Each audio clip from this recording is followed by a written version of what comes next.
ঠিক না ঠিক?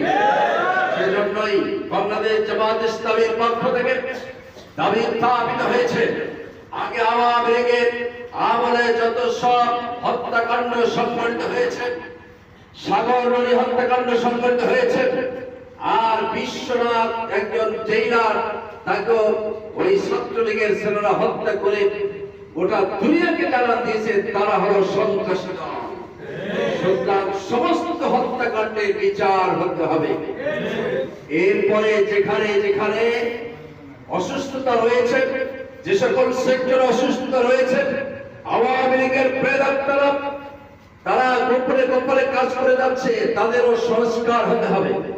আগে বিচার এবং দ্বিতীয়ত হলো সংস্কার, এরপরে হলো নির্বাচন।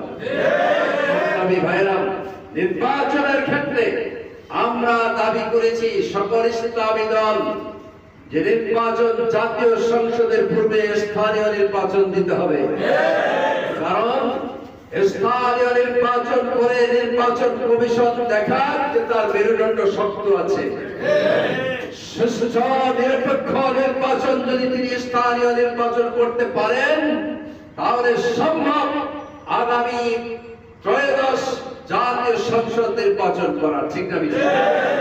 আর যদি না হয় তাহলে যে কোনো ভাবে যদি নির্বাচন হয় তাহলে এই জাতি আরো পর্যদস্ত হবে, আরো ক্ষতিগ্রস্ত হবে।